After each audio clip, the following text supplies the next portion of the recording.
Bonsoir à tous. Alors c'est une petite vidéo qui va vous exprimer juste euh, un moment que j'ai vécu hier soir en fait. Euh, voilà, j'étais en soirée. Je m'autorise de nouveau à m'entourer de quelques personnes dans un bar pour danser. Ça évite de cogiter, ça fait du bien au corps. On pense à rien d'autre. On voyage avec chacun des partenaires qui nous permettent de danser sur de la salsa. Et, euh, et voilà, encore comment dire, des restes du burn-out qui sont visibles, encore très très présents, puisqu'hier soir, première chanson, première danse, tout va bien.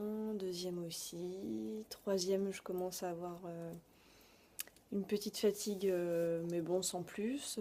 Quatrième,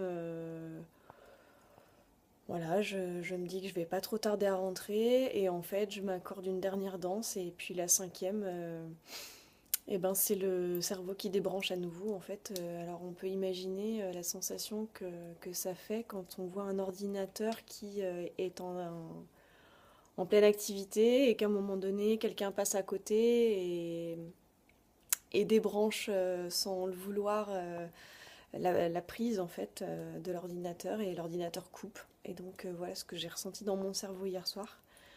Voilà, on débranche et bah, obligé de s'asseoir. Le cerveau répond plus. Impossible de réfléchir à éventuellement reprendre une danse et même après du repos, en fait, j'ai attendu une dizaine de minutes sur le canapé dans le bar. J'ai regardé les autres, j'ai fermé les yeux, j'ai écouté la musique, je regardais les autres danser et je me suis dit je vais attendre que ça revienne. Et en fait, ça revient pas. Ça revient pas. Et là, on est épuisé et le corps répond plus, le cerveau non plus. On a juste nos sens en fait. Voilà, j'entends la musique, je vois, mais j'arrive plus à réfléchir. Donc j'essaie de le décrire parce que bien souvent on dit burn-out, on voit pas trop ce que c'est. Donc je pense que c'est intéressant de, voilà, en temps réel, de vous exprimer ce qui se passe dans le cerveau. Alors moi je l'explique pas, hein, je le ressens simplement. Donc suite à ça, ben, obligé de dire au revoir aux gens et de rentrer parce que prendre la route, voilà, c'est limite pour rentrer chez soi. Donc, bah, suite à ça, ouais, il y a plus grand chose qui fonctionne. En fait, on a j'ai envie de dire, une mise en automatisme en fait pour pouvoir rentrer à la maison. Mais je peux plus réfléchir du tout, quoi. Voilà. Donc, si jamais ça vous arrive, sachez que, alors ça, depuis le début du burn-out, c'était quelque chose que je vivais vraiment au moins 6 7 fois par jour. Dès que je faisais la moindre activité intellectuelle, en fait, hop, ça débranche. Pour me dire non, stop, stop, là, il n'y a plus les ressources à l'intérieur. Souvent, on parle de, voilà, quand on est fatigué physiquement, après une activité sportive par exemple, ou après une journée de travail, on arrive, on s'étale sur le canapé, on est fatigué. Mais là, c'est encore bien différent. Là, c'est vraiment un débranchement du cerveau, quoi. Et voilà. Et donc, au fur et à mesure des jours, bah, ça s'espace.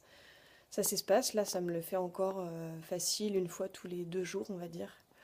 Dès que je pousse trop, en fait, dès qu'il y a trop de réflexion sur 2 3 jours.